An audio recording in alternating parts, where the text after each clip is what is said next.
What's up, everybody? Kevin Forbesi here, talking sports with you today. Can you imagine if the all-time NBA points leader, Kareem Abdul-Jabbar, wasn't in the Hall of Fame? If Michael Jordan, player widely considered to be the greatest player in basketball in history, didn't make it into Springfield, wasn't a Hall of Famer? Or Joe Montana, who many consider one of the greatest quarterbacks ever, now second to Brady, didn't get in the Hall of Fame?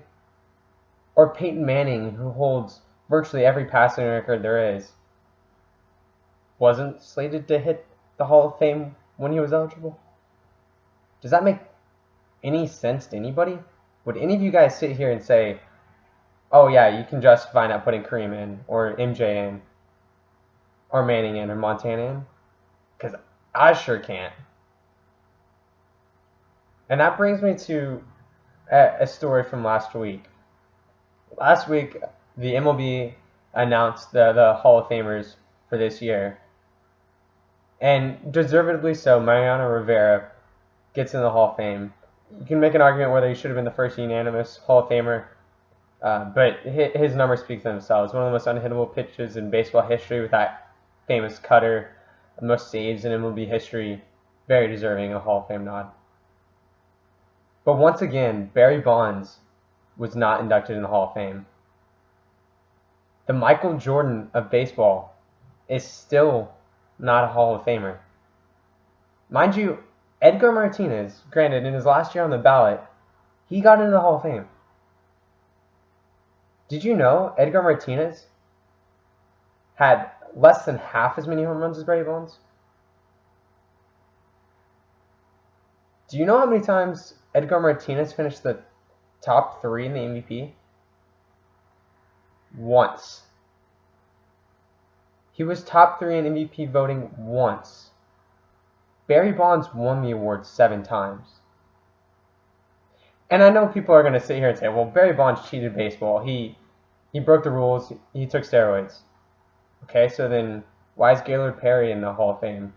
He's known for throwing a spitball, rubbing Vaseline on pitches, and he's a Hall of Famer.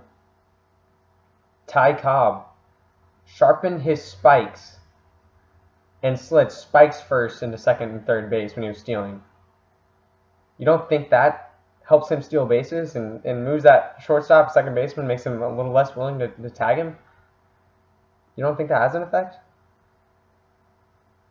Listen, cheating is part of baseball. It's been going on for the entirety of baseball history. People have always been trying to gain an upper advantage, a competitive advantage in the grand scheme of things. And yeah, Bonds most likely took steroids and cheated the game.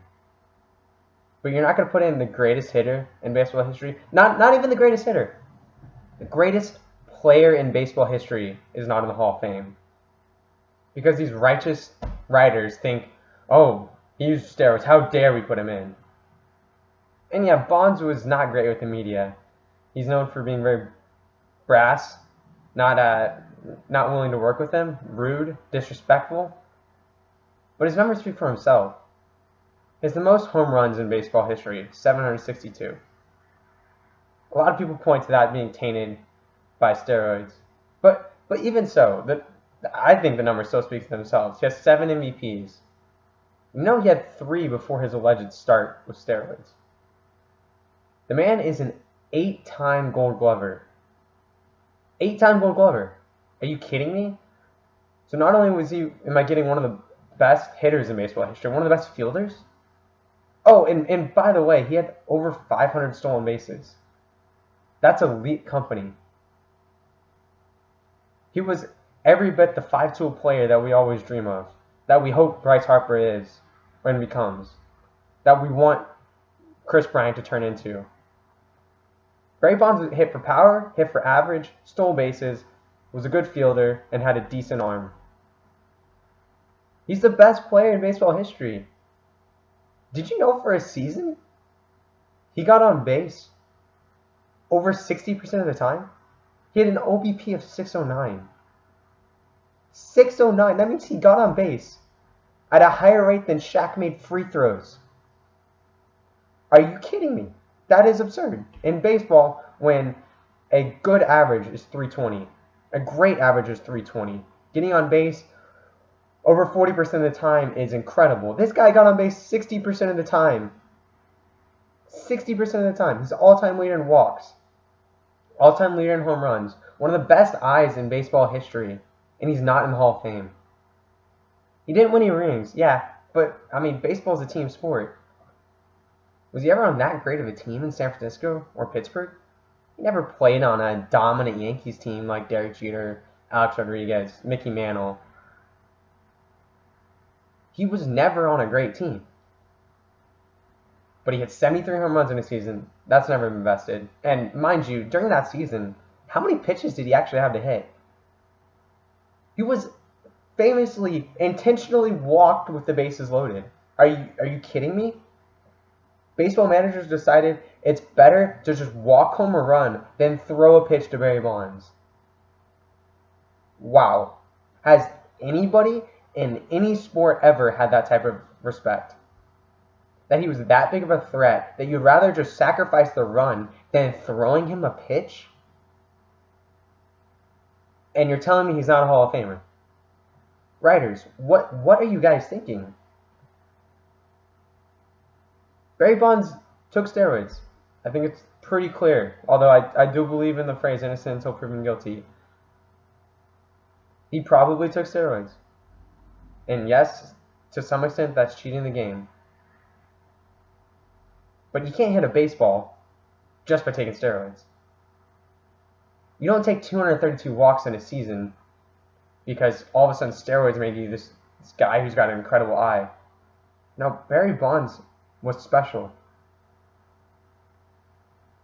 Had a great eye. Hit almost 300 for his career. Had a 444 OBP for his career. 762 home runs, 500 plus stolen bases, 8 gold gloves. The numbers speak for themselves. Barry Bonds should be a Hall of Famer. And once again, the Baseball Writers of America got it wrong. The Michael Jordan of baseball is sitting on the sidelines, not in Cooperstown. You cannot tell the history of baseball without Barry Bonds. And that's what the Hall of Fame is. It's the history of baseball. Greatest players in baseball history, no matter from what era. No matter if you're Gaylord Perry and you use spitballs and Vaseline balls.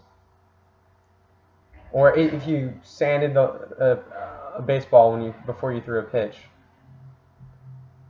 Plenty of cheaters are in the Baseball Hall of Fame. And yet, arguably the greatest baseball player of all time isn't. That's wrong. Barry Bonds is a Hall of Famer. He should have gotten in 5 years ago. He should have gotten in on his first ballot. And the righteous writers denied him once again. Quite frankly, should have been a home run that he was a Hall of Famer. And I think he very well should get in, and he probably will get in before his time on the ballot is up. But these writers trying to hold this righteous, oh, we're not going to let you in because you cheated the game. Whereas, I mean, Pudge Rodriguez is in, who was widely linked to steroids as well. All right. Good job, y'all. Good job, writers. You got this one wrong. Barry Bonds is a Hall of Famer.